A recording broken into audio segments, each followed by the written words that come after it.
Olá pessoal, tudo bem com vocês?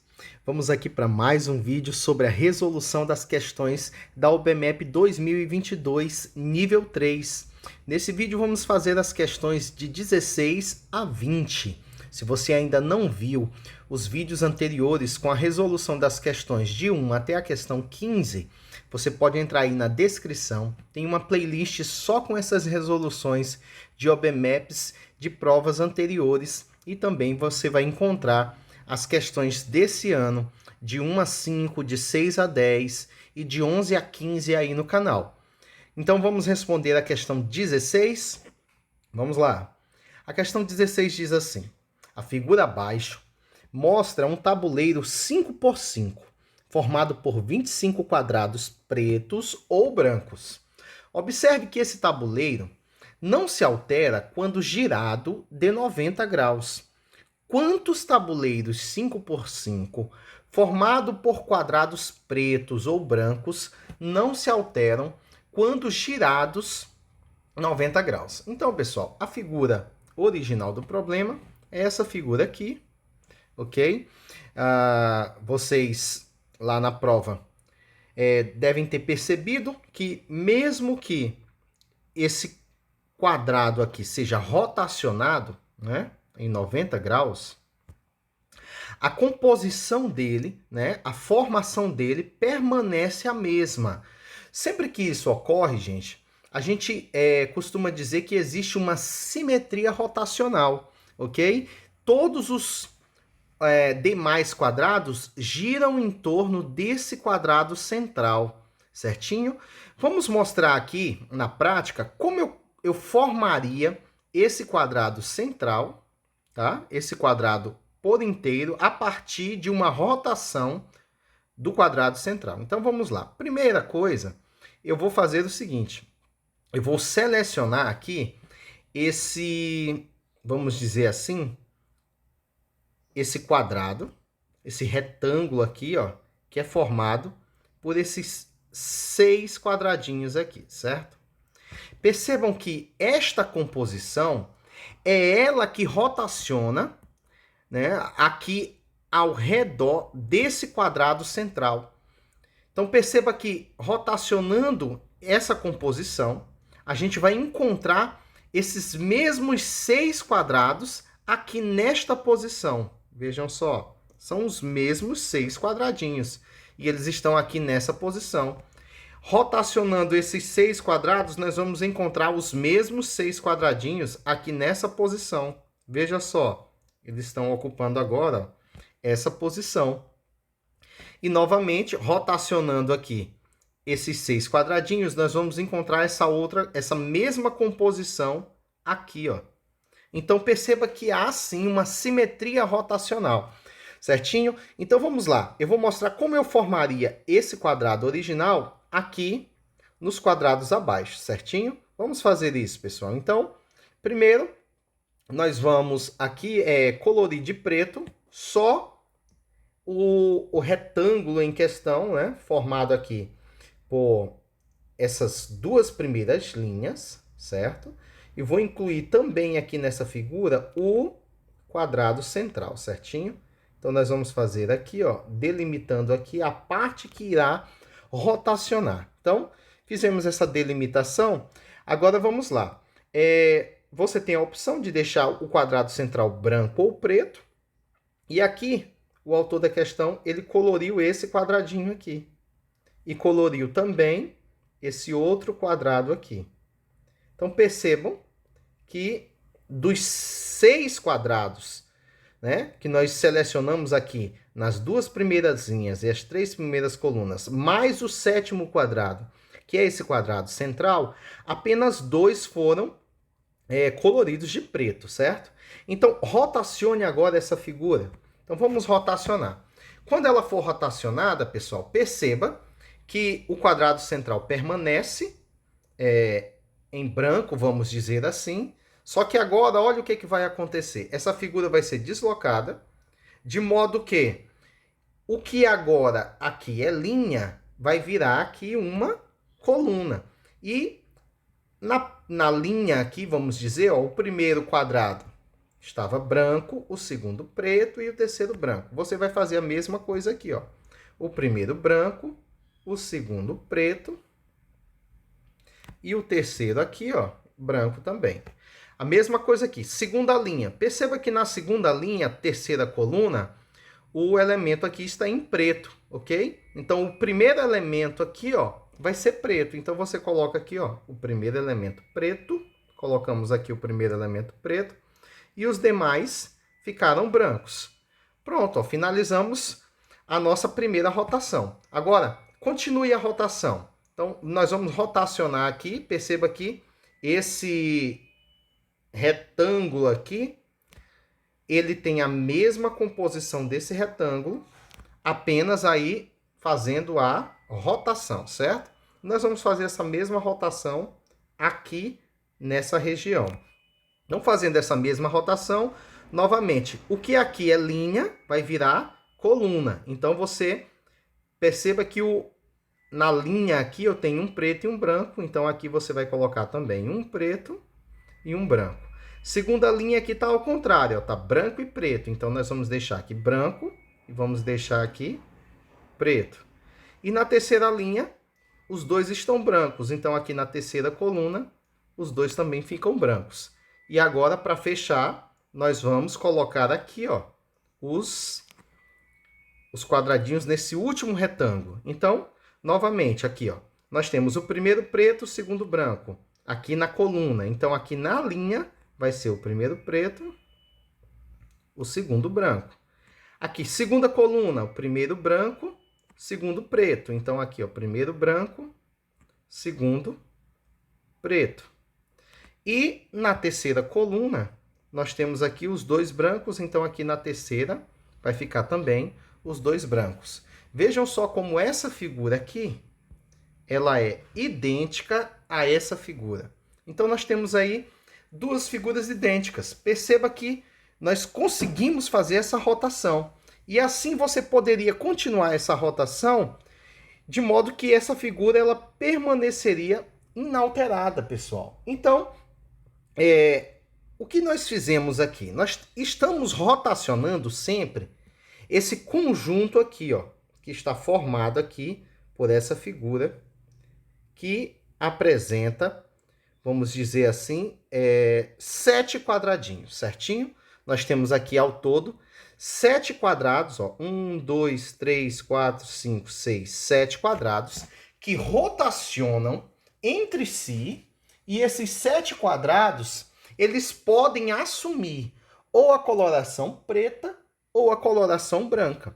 Então, para nós resolvermos esse problema, a gente vai fazer o seguinte, porque ele quer saber quantos são os quadrados que têm essa mesma característica. Então, nós vamos colocar aqui 7 posições, ok? Por que 7? Porque são 7 quadradinhos que vocês percebem que participam do processo aqui de rotação. E para cada um desses quadrados, quantas opções de cores nós temos? Por exemplo, aqui no quadrado central, quantas opções de cores nós temos? Nós temos apenas 2 opções. Ou ele vai ser preto, ou ele vai ser branco. Então, eu só tenho 2 opções. Pelo princípio multiplicativo, eu vou multiplicar as possibilidades de cada um desses quadrados. Esse próximo quadrado tem quantas opções para ele? 2, ou vai ser preto ou vai ser branco. Esse próximo quadrado, quantas opções tem para ele? 2 também. E assim a gente percebe que cada um dos 7 quadradinhos tem apenas 2 possibilidades de cor para se alterarem.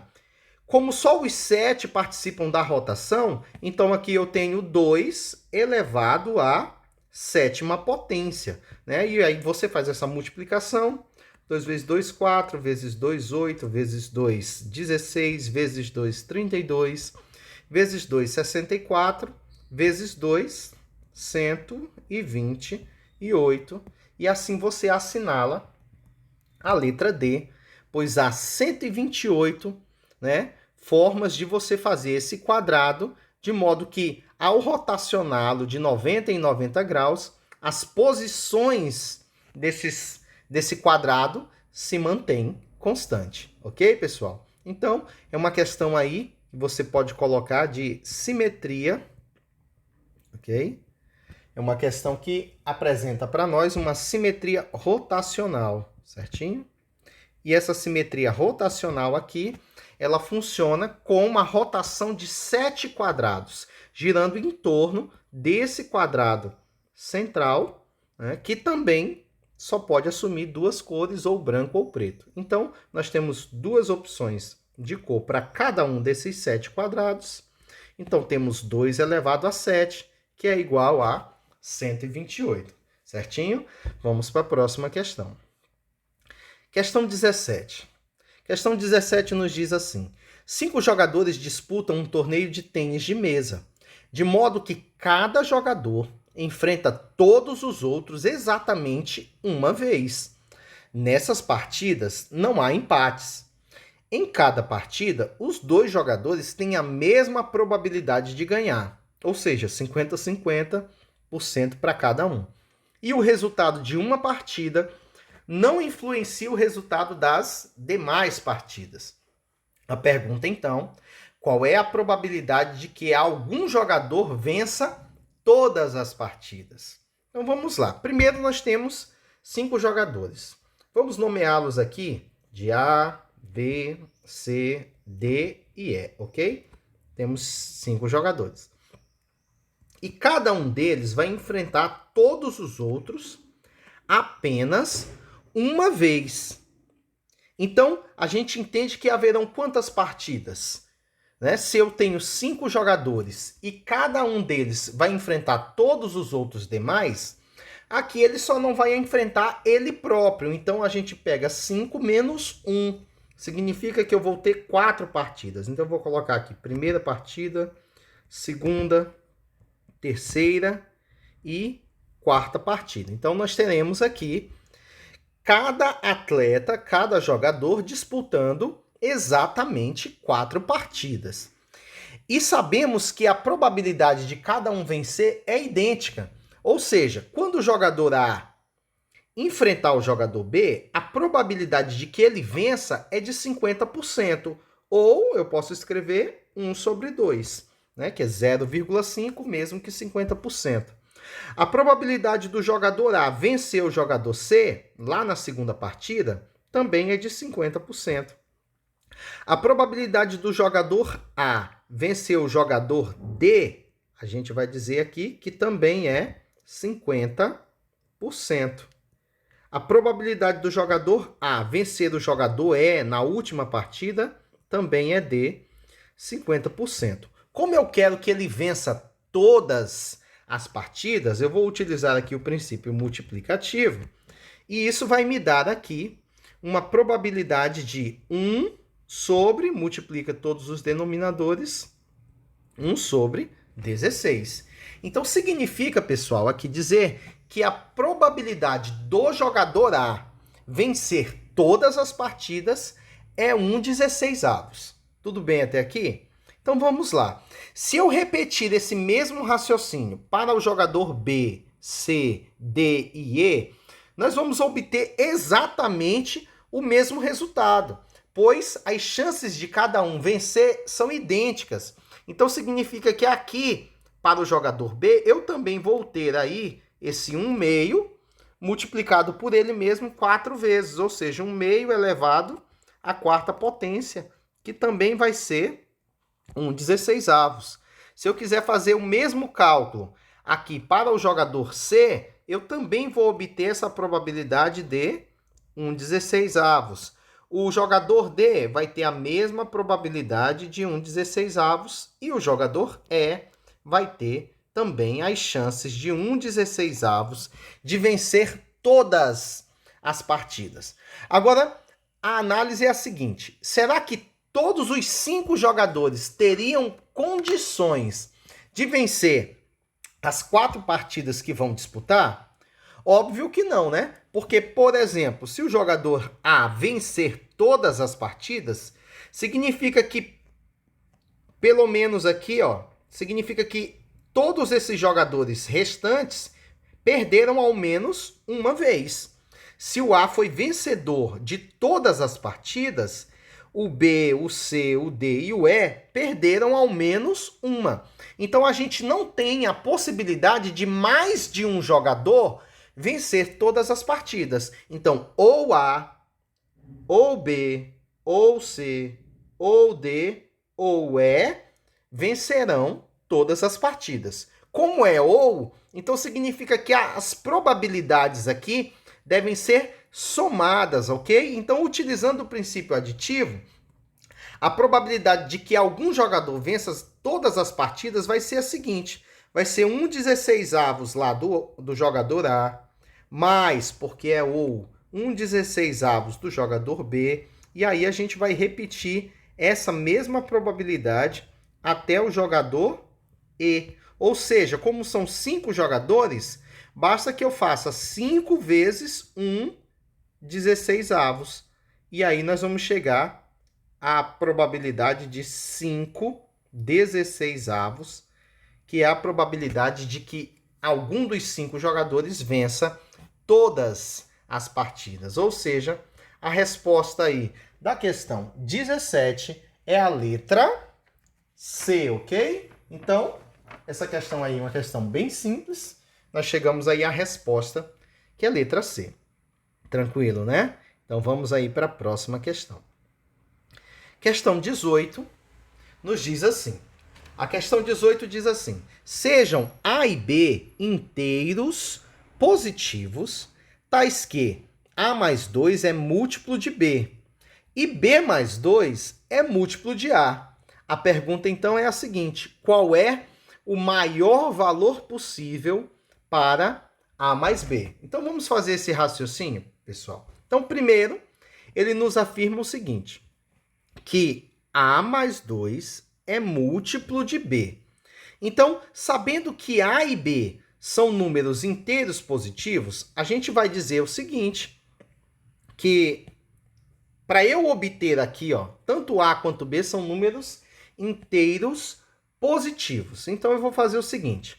Para eu obter o valor A mais 2, sabendo que ele é um múltiplo de B, significa, então, que eu peguei esse valor de B e multipliquei esse B por algum número, vamos chamar aqui de K, sendo que esse K é um número inteiro positivo, certo? Então, esse K pode ser 1, pode ser 2, pode ser 3 e assim sucessivamente.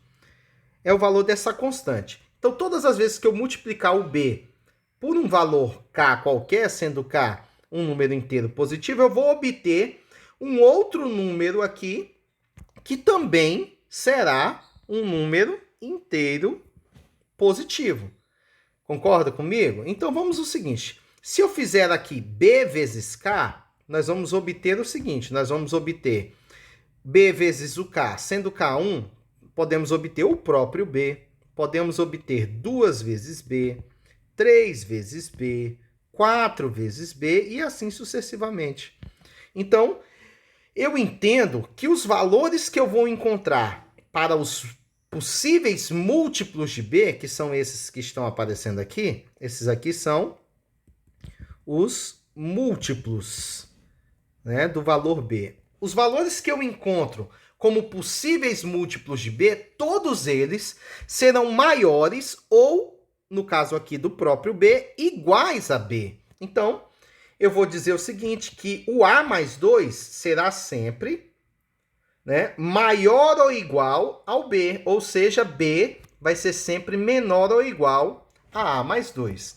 Certinho? Então, essa foi a primeira análise. Se eu deslocar o A aqui para o primeiro membro, nós vamos ter que B menos A deve ser menor ou igual a 2. Então, chegamos aqui a essa primeira desigualdade. A gente sabe que o B menos A, essa diferença entre esses dois números inteiros, ela tem que ser menor ou igual a 2.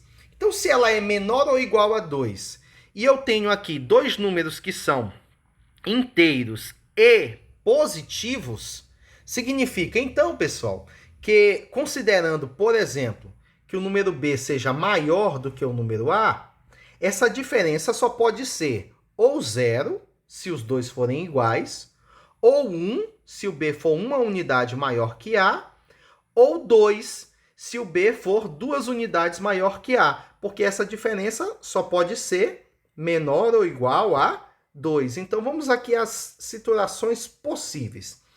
Eu posso dizer aqui que o B menos A, ele pode ser, essa diferença pode ser 2, certo?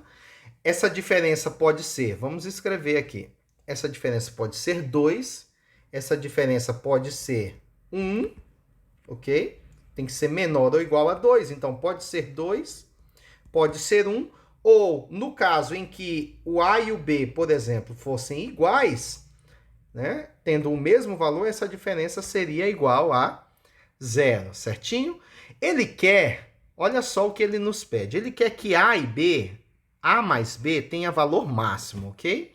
Então, eu vou fazer surgir essa expressão A mais B em cada uma dessas situações que nós colocamos aqui como possíveis. Para fazer surgir esse A mais B, sabendo que eu já tenho um B positivo e um A negativo, se eu somar aqui, pessoal, ó, nesse primeiro membro 2 vezes A, eu vou tirar esse A negativo e vai sobrar B mais A, ou seja, A mais B. Para não desequilibrar essa identidade, como eu somei 2A lá no primeiro membro, eu vou somar 2A aqui no segundo também. E vou fazer isso em todas as situações aqui. Eu vou somar 2A no primeiro membro e 2A no segundo membro. Vou fazer essa mesma soma, adicionando aqui 2A em todos os termos, certo? O que sobrou aqui para a gente? Aqui vai sobrar o B, aí você vai pegar aqui o 2A menos A é o próprio A, certo? Então vai sobrar quem? Vai sobrar o próprio A mais B. Então sobrou A mais B. E A mais B é igual a quanto? A 2 mais 2A. Aqui vai ficar a mesma coisa, ó, 2A menos A vai sobrar A, ou seja, vai sobrar A mais B, e isso aqui vai ser igual a 1 mais 2A.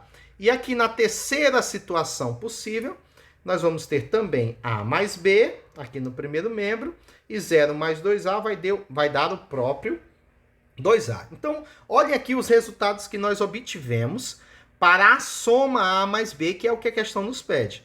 Nós obtivemos 2A mais 2, 2A mais 1 e o próprio 2A. Como a questão já definiu lá no início que o A é um número inteiro, significa que o 2A somado com 2, gente, olha só, o 2A somado com 2 vai ser maior que o 2A somado com 1, que vai ser maior que o próprio 2A, pois esse A, ele é um número inteiro e positivo, certo? Ele é um número inteiro positivo. Então, sabendo que ele é inteiro positivo, a gente pode tomar isso aqui como verdade e dizer, então, que ele vai ser máximo aqui nessa situação. Então, a soma A mais B será máxima nessa situação aqui, em que o B menos A vai ser igual a 2. Tranquilo até aqui? Então, nós vamos partir agora desse pressuposto, ok?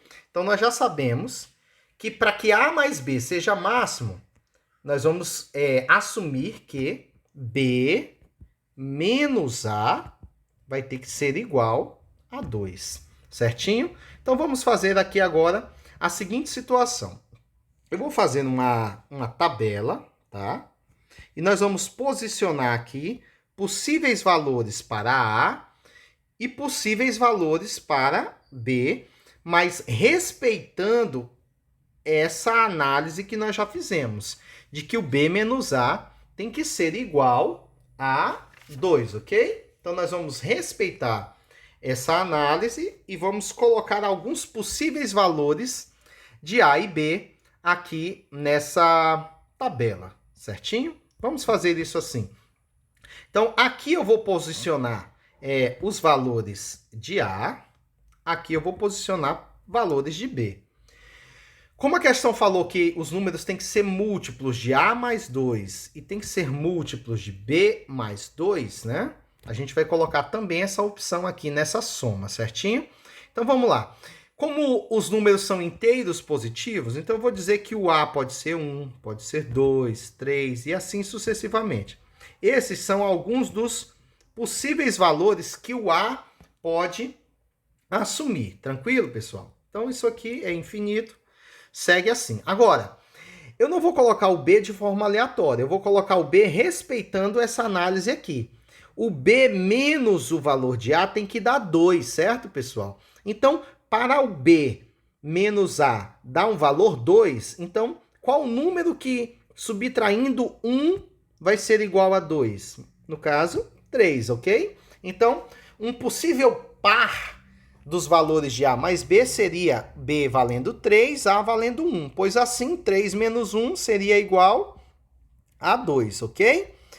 Então, outro possível par seria B4, A2, e assim segue, B5, A3, B6, A4, e assim sucessivamente, de modo que essa diferença entre os valores de B e A permaneça sempre igual a 2. Tranquilo até aí? Então segue. Como eu preciso fazer a análise de se é ou não um múltiplo, eu vou fazer essa soma aqui, do A mais 2 e do B mais 2, tá? Então, o A mais 2 aqui vai dar 1 mais 2, 3, 2 mais 2, 4, e segue, somando 2 aqui nessa coluna, e a gente já percebe que os valores que a gente está encontrando aqui nessa coluna são exatamente iguais aos valores do próprio B, ok? Pois se B menos A é 2, o A mais 2 vai ter que ser igual ao B, concorda? Então, saber, por exemplo, se essa coluna vai me fornecer um valor que é múltiplo dessa, como a questão afirma lá no início, a questão diz o seguinte, ó, que o A mais 2, ele é múltiplo de B. Então, aqui não há problema, né? Eu dizer, por exemplo, que todos os valores dessa coluna são múltiplos, de fato, são múltiplos dos valores constantes aqui nessa coluna, ok? Todos dessa coluna, de fato, são múltiplos, pois é o próprio valor e todo número é múltiplo de si próprio. Basta que você multiplique esse número por 1, por exemplo. Agora vamos fazer a coluna aqui do B mais 2. Então, pegando aqui, ó, 3 mais 2 vai dar 5, 4 mais 2, 6 e segue, ok? Então, você vai seguindo aqui. Nós vamos colocando aqui os valores de B mais 2. Seguindo. Beleza. Então, pessoal, olha aí a nossa análise. Agora vamos ver se ele vai satisfazer. Então, primeiro, nós verificamos que o A mais 2, né? A mais 2 deve ser múltiplo. A mais 2 deve ser múltiplo de B. A gente já verificou que isso aqui é verdade para todos os pares aqui, ok? Pois a coluna do A mais 2 está exatamente igual à coluna do B. Mas nós também devemos observar que o B mais 2 deve ser múltiplo. O B mais 2 deve ser múltiplo de A. Vamos observar se isso aqui é verdadeiro ou não. Então, vamos lá. 5 é múltiplo de 1? Sim. Então, esse par aqui é um possível valor para nós. 6 é múltiplo de 2? Sim, pois 2 vezes 3 é 6.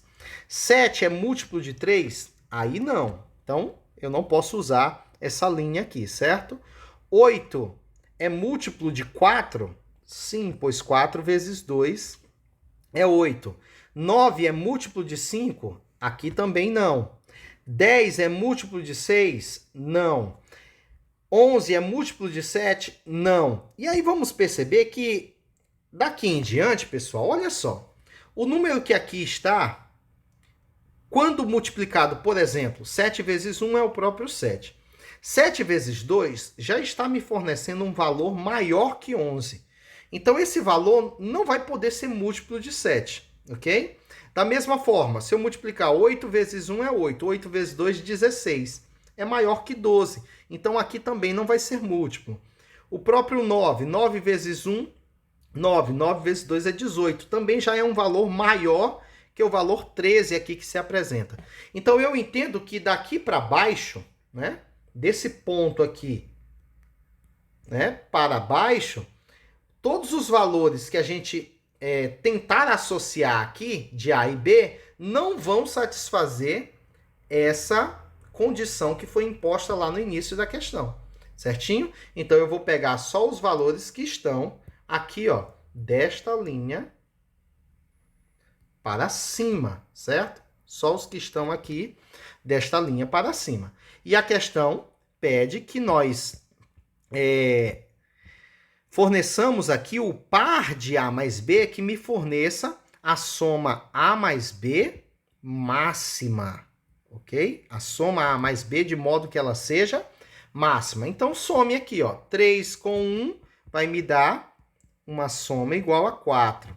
Aqui, 4 mais 2 vai me dar uma soma igual a 6. Aqui, 5 mais 3 vai me dar uma soma igual a 8. 6 mais 4 vai me dar uma soma igual a 10. Então, onde nós obtivemos a soma máxima? Aqui. Ok, pessoal? Então, a gente entende que o B vale 6, que o A vale 4 e que a soma máxima, né? A soma A mais B, que é máxima, no caso aqui, para nós, é igual a 10. Tudo bem?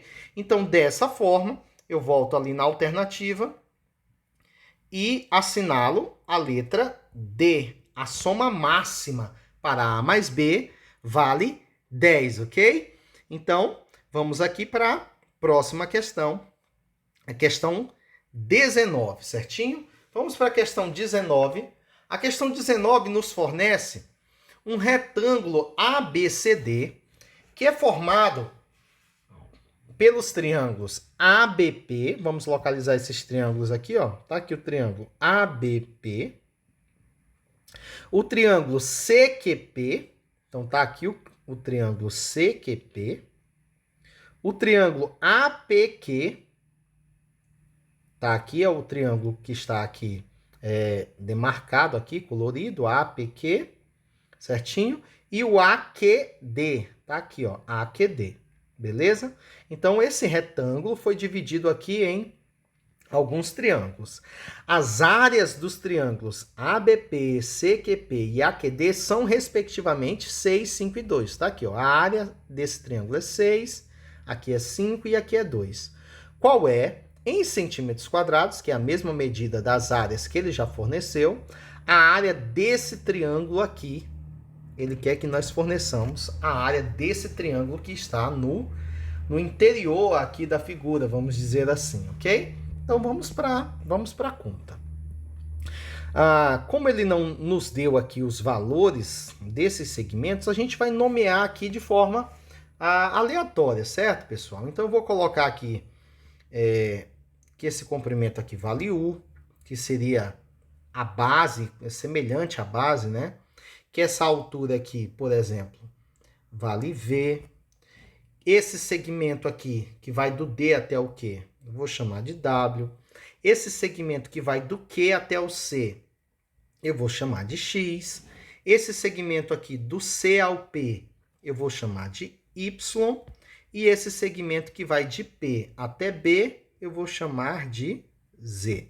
Então, a gente sabe, por exemplo, que a área de qualquer figura retangular seria base vezes altura, certo? Então, a área da figura completa, vamos dizer assim, seria aqui U vezes V. A gente conseguiria a área de todo o retângulo, tudo bem? Enquanto que a área de cada triângulo, como todos esses triângulos são retângulos, pois eles apresentam aqui pelo menos um ângulo de 90 graus, cada um deles, eu posso calcular essa área fazendo aqui base vezes altura, ou cateto vezes cateto, dividido por 2. Tudo bem? Vamos seguindo, então.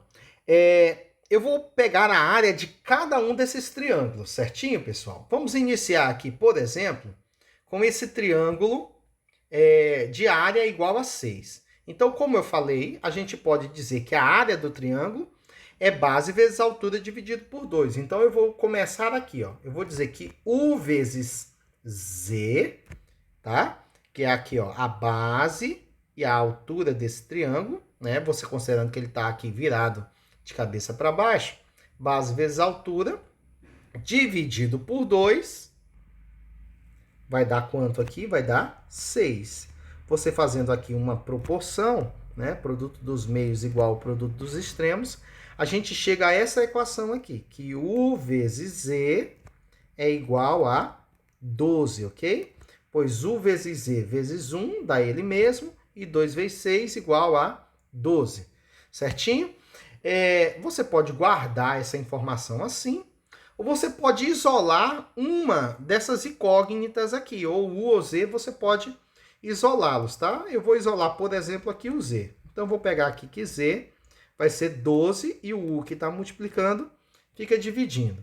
E aí você guarda essa primeira equação aqui. E nós vamos repetir esse processo em todos os triângulos, tá ok? Vamos lá. Repetindo aqui no triângulo, vamos pegar esse triângulo aqui, ó, ADQ. Né? Eu vou considerar aqui, ó, que a base é W e que a altura é V e a área é igual a 2, certo? Vamos fazer isso. Então, eu vou pegar aqui, ó, W vezes V, certinho? Isso é dividido por 2. Isso tem que ser igual à área dele aqui, que no caso é 2, ok? Então, novamente, fazendo aqui produto dos meios igual ao produto dos extremos, a gente vai chegar à equação que o W vezes o V é igual a 4, certo? Novamente, você pode escolher aqui uma equação para você, uma incógnita para você isolar. Vamos isolar o W dessa vez? Então, eu vou dizer que W vai ser o 4 e o V que está multiplicando vai passar aqui dividindo, certinho? Então, já usamos aqui 2 triângulos, certo? Vamos continuar aqui agora para esse triângulo, que é o triângulo PQC, certinho? Vamos lá. Então, no triângulo PQC, eu tenho uma base X e uma altura aqui que eu vou chamar de Y, certo? Então, vamos lá. Vou escrever isso aqui. Ou seja, se eu pegar aqui, ó, X que multiplica Y e dividir tudo por 2, essa área está dando quanto? Está dando 5, certo? Então, vou fazer aqui proporção e nós vamos chegar à equação de que o X vezes Y vezes 1, que é ele mesmo, é 2 vezes 5, que é igual a 10. Viram só? Então, guardem aí essas equações e nós vamos partir aqui, continuar a nossa análise. Vejam o seguinte, eu chamei essa altura de altura V, enquanto eu chamei essa base aqui, vamos dizer assim, de base U. Mas percebam que essa base U, né, por se tratar de um retângulo, esse comprimento U é igual a esse comprimento da base inferior. Juntando aqui o W com o X, nós vamos ter um comprimento igual ao comprimento U, pois é um retângulo e esses lados opostos têm medidas iguais, vamos dizer assim. Então, você pode escrever a seguinte equação. Se eu somar o W com o X, esse comprimento vai ter que ser igual ao comprimento U. Vamos fazer aqui isso? Então, vou colocar aqui, ó. Se eu somar o W com o X, esse comprimento vai ser igual ao comprimento U, tudo bem? Vamos isolar o X aqui, por exemplo. Então, eu vou dizer que o X vai ser o U e o W aqui que está somando vai lá para o segundo membro, subtraindo, certo? Nós já temos um valor para o W aqui isolado, olha só. A gente já encontrou esse valor aqui para o W. Então, eu vou substituir esse valor de modo que nós vamos ter a seguinte equação. Então, nosso X vai ser igual ao U menos o W aqui, que é 4 sobre V, ok? Então, nós estamos aqui trazendo as incógnitas de modo que vai me sobrar só duas incógnitas para que eu consiga fazer aqui uma equação e resolvê-la, certinho, pessoal? Então, nós temos aqui que o x é U menos 4 sobre V. Da mesma forma que eu fiz a análise aqui para a base, dizendo que W mais X é igual a U, você pode fazer essa análise aqui para a altura e dizer, por exemplo, que o comprimento Z com o comprimento Y somados, eles dois aqui, tem que ser igual a essa altura aqui que nós chamamos de V, tudo bem? Então, nós vamos escrever isso. Eu vou escrever que se eu somar aqui o comprimento Z, vamos escrever aqui, se eu somar esse Z com o comprimento Y, nós vamos ter aqui igual ao comprimento de V. Veja novamente, então se eu somar aqui, ó, o Y com o Z, nós vamos ter um comprimento que é idêntico ao comprimento aqui de V, certinho? Vamos para a conta, então. Da mesma forma, nós já temos um valor de Z aqui isolado, olha só.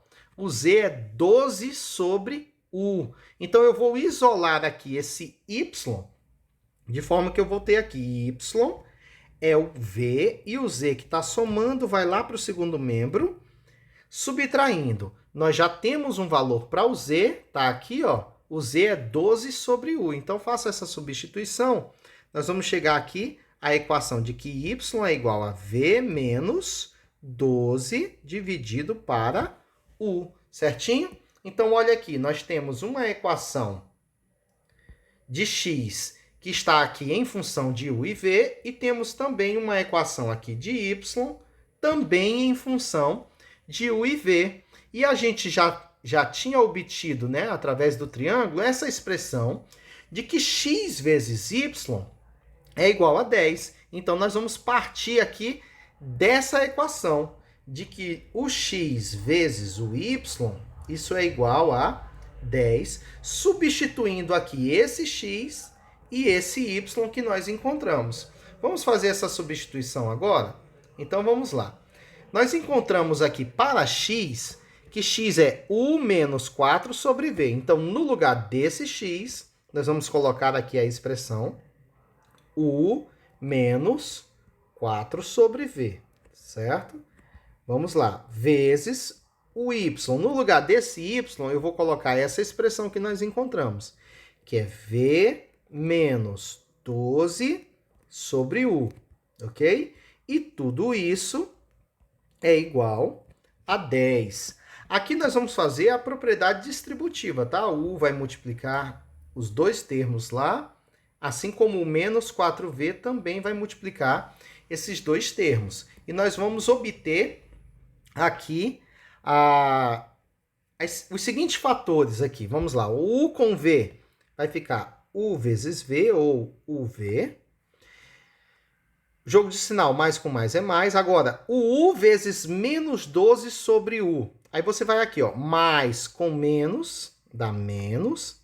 Vai ficar U vezes 12 sobre U. Agora aqui, o menos 4V vai multiplicar o V. Então, vai ficar menos com mais, dá menos 4 sobre V vezes V. E aqui, menos com menos vai dar mais, né? Ó. Então, vai ficar mais 4 sobre V vezes 12 sobre U, ok? E tudo isso aqui vai ser igual a quem, pessoal? Vai ser igual a 10, tudo bem? Então, nós vamos ter aqui, ó, nós vamos ter essas equações já aqui posicionadas, certo, pessoal? De modo que nós vamos partir para essa equação seguinte. Vamos lá. Que equação vai ser essa? Então, nós vamos ter aqui, ó, tudo isso aqui igual a 10. Eu tenho aqui, ó, U no numerador e no denominador eu posso simplificar. Esse V com esse V eu também posso simplificar. E o que vai sobrar para a gente é o seguinte, ó, U vezes V menos 12, foi o que sobrou daqui, menos 4, foi o que sobrou daqui, mais, aqui no numerador você vai ter 48, e no denominador você vai ter vezes U, que é o mesmo U vezes V. E esse 10 que está positivo aqui no segundo membro, eu vou trazer já para o primeiro membro, negativo, certinho? E tudo isso é igual a 0. Beleza? Vamos somar apenas os termos aqui que podem ser somados. Vou repetir aqui esse U vezes V. Repetir. Aqui eu tenho ó, menos 12, menos 4, menos 10. Então, como os sinais são iguais, eu conservo o sinal e somo. Então, vai ficar menos 12, 4, 16 com 10, 26, mais 48 sobre U vezes V, tudo isso igual a 0. Tudo bem? Então, olha só, nós temos aqui que fazer um MMC, certo? Pois eu tenho um denominador aqui, U vezes V. Mas se eu multiplicar toda essa equação por U vezes V, a gente já vai chegar aqui a uma equação que seja satisfatória para a gente, tá? Então, vamos lá.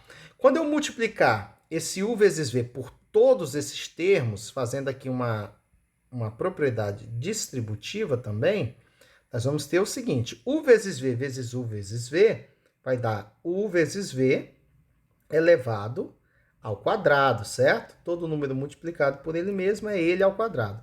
Menos U vezes V vezes 26 vai dar 26UV. Mas, quando eu multiplicar esse UV por esse 48 sobre o V, esse denominador vai cancelar com esse UV aqui e vai sobrar o próprio 48, certinho? Então, a gente chegou a essa equação, isso aqui igual a 0, pois UV vezes 0 é o próprio 0. A gente chegou a uma equação que se assemelha aqui a uma equação de segundo grau, tá, pessoal? Então, o que você pode fazer? Para não ficar com esse UV, você pode determinar, por exemplo, que esse U vezes V, olhando lá para a figura da questão, sabendo que U é a base e que V é a altura, então U vezes V é a própria área do retângulo, né? Então eu vou chamar aqui de azão a área do retângulo, que é o U vezes V, certo? Então você pode substituir aqui. Onde tem UV, nós vamos colocar esse azão. Então a gente vai ter aqui a equação do segundo grau, que é a seguinte: A ao quadrado menos 26 vezes A mais 48, e isso é igual a 0, certo, pessoal? Aí aqui é uma equação de segundo grau, você pode tirar delta e bhaskara, tá? Ou pode fazer por soma e produto. Fazendo por soma e produto, nós deveríamos então buscar aqui dois números que, multiplicados, né, o produto deles vai dar 48 e que a soma deles vai dar 26. Então, a soma deve dar 26 e o produto deve dar 48. Que números são esses? Cujo produto entre eles é 48 e a soma entre eles é 26. Então, você vai colocar aqui que é 2 e 24, pois 2 vezes 24 é 48 e 2 mais 24 é igual a 26. Então, por soma e produto, nós encontramos essas duas raízes. Agora, vem aqui na questão comigo. Será se existe condições desse retângulo inteiro ter a área igual a 2?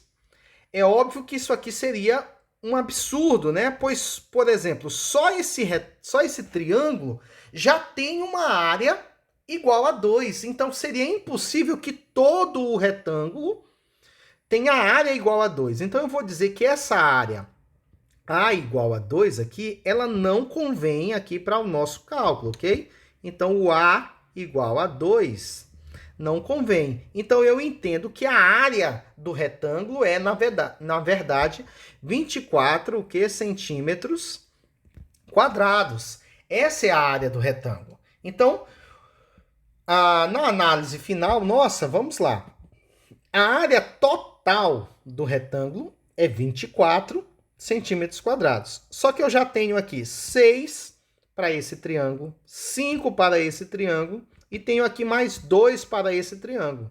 Significa dizer, então, que a área do triângulo APQ, que é o triângulo colorido, vai ser o quê, pessoal? Vai ser a área total, que é 24, tirando quem? O 6, tirando o 5 e tirando o 2. Ó, eu vou excluir esse 6, vou excluir esse 5 e vou excluir esse 2 aqui. Então, a área dessa superfície aqui, achurada, colorida, que a questão pede, vai ser 24, certo? Excluindo esses triângulos que nós já temos aqui. Então, vou excluir 6, 5 e 2, ou seja, vamos excluir 13. Isso vai sobrar aqui um total de 11, ok? Então, a área desse triângulo aqui, que é o triângulo AQP, a área do triângulo AQP vale 11. E você assinala aqui, certo? Vamos assinalar a alternativa E, ok? Assinala aí a alternativa E. Beleza, pessoal? Uma questão um pouquinho demorada, mas acredito que ficou aí bem explicadinho para vocês. E aí a nossa última questão da prova nos dá aqui, pessoal, um esquema de 2 reservatórios aqui de água ligados por um fino tubo em sua parte inferior. Então, ele está se referindo a esse tubinho aqui, que tem, vamos dizer aqui, um registro, ok? Então, existe esse registro. Os 2 tubos estão interligados aqui por esse fino tubo. E aí ele diz o seguinte, eles têm, nesse momento aqui da figura 1, exatamente o mesmo volume de água, certo? E, obviamente, como a área da base desses cilindros são distintas, para que eles tenham os mesmos volumes, as suas alturas também são distintas, certo? Então, abrindo-se a torneira do tubo, a água vai escoar, né? Nesse sentido aqui, ó. A água escoa, de modo que ela vai sair desse cilindro que está com uma altura da coluna de água maior para esse que está com uma altura da coluna de água menor. E veja aqui o que vai acontecer. Ó. O que estava com a coluna de água maior, ele vai reduzir, certinho? Vai reduzir aqui, ó, até que se atinja essa altura H, enquanto que esse aqui vai aumentar o seu nível até que ele também atinja essa altura H, que a questão aqui vai chamar de altura de equilíbrio, certo? Então, ele diz o seguinte, ó, após abrir, o nível de água do reservatório esquerdo baixou X. Olha só, que é isso aqui, ó. Ele diminuiu X. Então, baixou X. Enquanto que o nível do reservatório da direita sobe Y. Então, ele subiu aqui Y centímetros na sua altura, de modo que ambos, aí aqui já na figura 2, né, que seria a situação final, a situação de equilíbrio, ambos atingiram essa altura H. E é exatamente isso que ele quer que você diga. Ele quer que você diga quanto vale essa altura H. Certinho, pessoal? Então, vamos lá. Para iniciar essa conta, primeiro a gente deve lembrar que o volume de qualquer cilindro, tá? Para você calcular o volume de qualquer cilindro, você precisa da área da base, né? Que, obviamente, aqui é uma área circular, só precisa dessa área, dessa base aqui. E você precisa multiplicar isso pela altura da coluna de líquido que ele contém, certinho? Como nós temos 2 reservatórios distintos, esse aqui que é mais fino, eu vou chamar essa área da base de ABzinho, e esse aqui que ele é mais, tem um diâmetro maior, eu vou dizer que essa área dessa base aqui é a Bzão, certinho? Para a gente não se confundir. De modo que ambos atingiram a altura H após o equilíbrio. Mas se essa altura, vamos dizer assim, desse ponto aqui até este, tá? se essa altura deste ponto até este é H, quanto era a altura inicial desse tubo aqui, pessoal? Então, sabendo que daqui até aqui é H e que esse pedaço daqui até aqui vale X, eu vou dizer que a altura da coluna de líquido nesse aqui era H mais X. Da mesma forma, qual era a altura desse cilindro aqui no momento inicial? Então, sabendo que aqui é H e que ele se deslocou Y, né, subindo, então essa altura inicial era o valor de H menos o valor de X. Menos o valor Y, perdão, que foi o que ele subiu, né? Então, H menos o valor Y, certinho? Então, vamos lá. Eu vou calcular o volume de água inicial em cada um dos cilindros. Então, no início, nós tínhamos o seguinte. Esse primeiro cilindro tinha o seguinte volume, que eu vou chamar aqui de volume do reservatório A, ok? Vou chamar aqui volume do reservatório. Não, A e B não, senão eu vou me confundir aqui. Vou chamar aqui volume de 1 e o volume do 2, certo? Então, vamos lá. O volume do cilindro 1, no início, era o quê? Era a área da base, só que essa base aqui menorzinha, certo? A área da base, vezes a sua altura, certo? A área da base vezes a altura. Mas qual era a altura aqui do cilindro 1? Era H mais X. Então, essa é a área, o volume de água, né, que estava ali contido no reservatório 1. Faça a mesma análise agora para o reservatório 2. Então, o volume de água lá no reservatório 2 era o seguinte.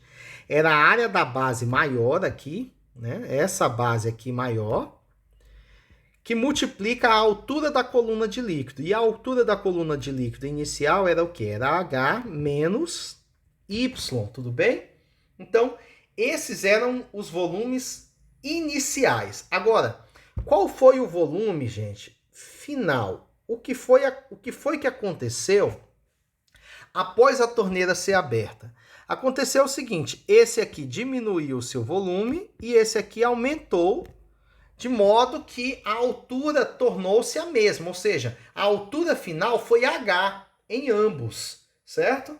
A altura final foi H. Então, eu vou dizer que o volume 1, né, o volume do recipiente 1, ao final do processo, ao final do equilíbrio, a área da base permaneceu a mesma, porém a altura agora, que é a altura final, é simplesmente H.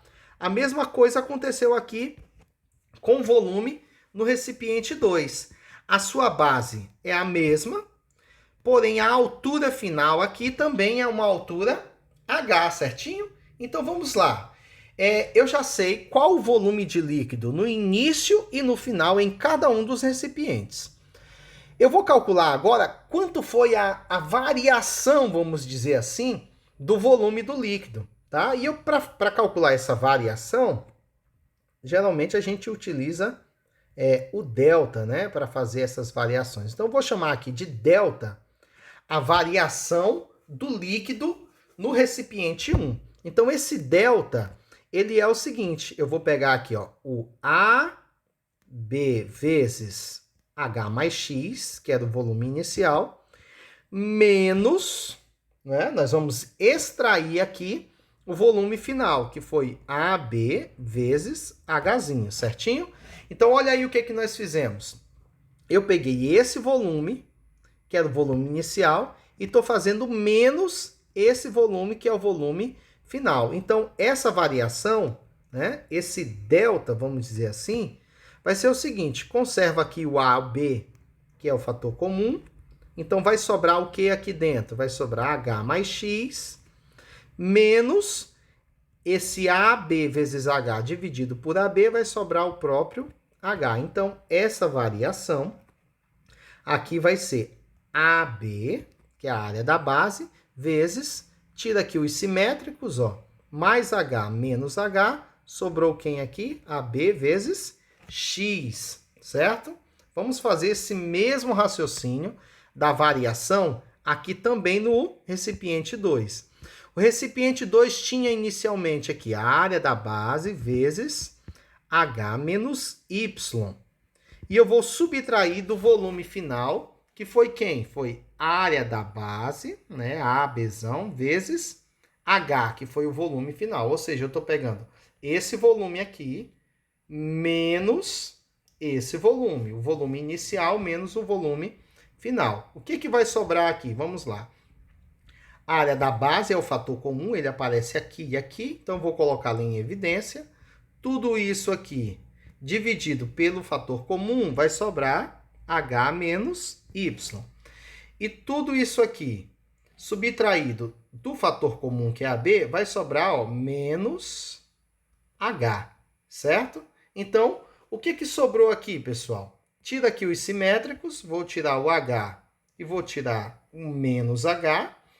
Sobrou quem? Sobrou o Y, né? Só que olha o seguinte, aqui ficou menos Y, tá? Esse valor negativo aqui, ele tá em módulo, tá, pessoal? Então, você não precisa se preocupar com esse sinal, pois o volume de água que um recebeu é exatamente igual ao volume de água que o outro recipiente forneceu, tá? Então, nós vamos ter aqui que o delta vai ser quem? Vai ser o AB vezes Y, certo?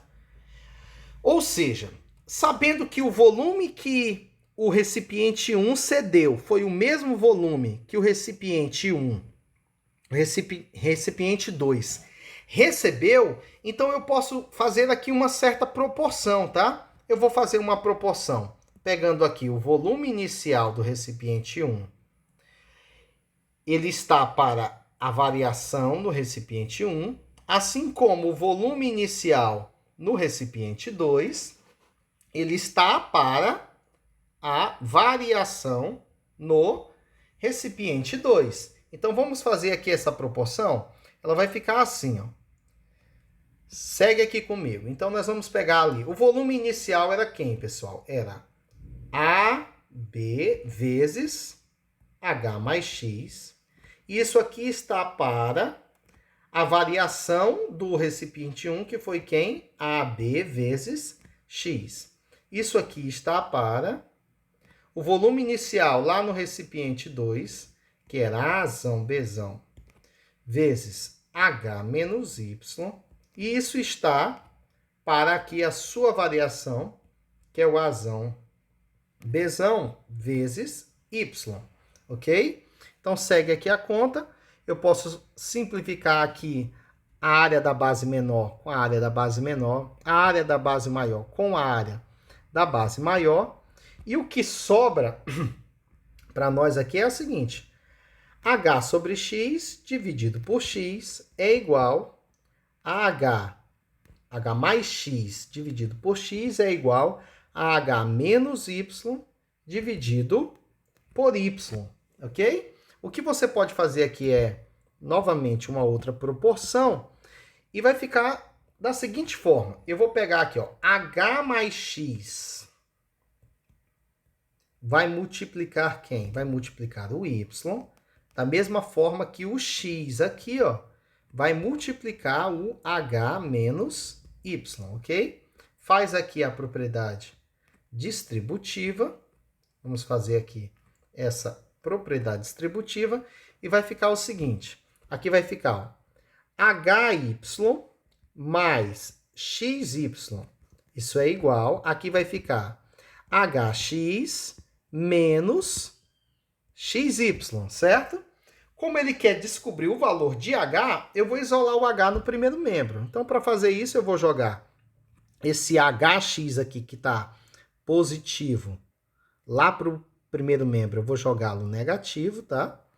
E esse X mais Y que está positivo, eu vou jogar lá para o segundo membro negativo também. Então, isso aqui vai ficar da seguinte forma. Vamos fazer aqui a nossa continha. Isso aqui vai ficar assim. Vai sobrar aqui HY, eu repito, já está aqui nesse primeiro membro, e vai vir de lá o menos HX, olha só. Isso é igual a, do lado de cá, nós temos aqui, o que é que sobrou para nós? Ó? HX, então aqui ficou H, x vezes H, xH, x vezes menos y, menos xy. Então, nós já temos aqui algumas equações, de modo que, olha só o que, é que vai sobrar para a gente aqui. Aqui vai sobrar o menos xy, que já está aqui desse lado, e esse mais xy vem para cá também, menos xy. Então, vamos trazer para cá essa conta. Vai ficar o seguinte, aqui nós podemos colocar o h em evidência, certo? Então, colocando o h em evidência, nós vamos ter o seguinte, aqui vai ter y menos x, ok? Se eu dividir, ó, hy dividido por h sobra y, menos hx dividido por h dá menos x. Isso é igual a... Aqui, você também pode dizer que isso aqui vale, ó, menos 1hx menos 1hx é, na verdade, menos 2xy, perdão. Menos 2xy, né? 1xy negativo menos 1xy, então sinais iguais, conserva-se o sinal e soma. Então, eu vou ter aqui, isolando esse h, menos 2 vezes xy dividido por y menos x, certinho? Para não ficar esse número negativo, o que a gente pode fazer? Você pode reescrever esse y menos x, invertendo aqui a posição e trocando, colocando isso aqui vezes menos 1. Então, você pode fazer o seguinte, ó, h é igual... O que é menos 2xy? É menos 1 vezes 2 vezes xy. E aqui embaixo você também pode reescrever isso aqui assim da seguinte forma. Menos 1 vezes. Só que para manter aqui a característica, esse x que está negativo fica positivo e esse y que está positivo fica negativo. Se você tentar aqui fazer a distributiva, você vai perceber que vai voltar ao estágio que estava aqui, sem alterar esse denominador. Menos 1 vezes x é menos x, está aqui o menos x. Menos 1 vezes menos y é mais y. Então, fazendo assim, a gente não alterou o denominador, tudo bem? Então, aqui você elimina os simétricos. Eu vou eliminar esse menos 1 aqui da jogada. E vai sobrar aqui para a gente que esse h no numerador sobrou quem? 2 vezes xy. E no denominador sobrou quem? X menos y. E está aqui a altura de equilíbrio, né, desse líquido. 2xy sobre x menos y. Olhando para as alternativas, nós vamos assinalar aqui a letra E, ok? Então, pessoal, deixa aí nos comentários o que você achou desse vídeo. Pode observar também os vídeos anteriores, onde eu resolvi as 15 primeiras questões. Estão aí nessa playlist que está na descrição. Coloca aí também na descrição quantas questões você acertou ao todo nessa edição de 2022 do nível 3 da UBMEP, certo, pessoal? Um grande abraço. Tchau, tchau.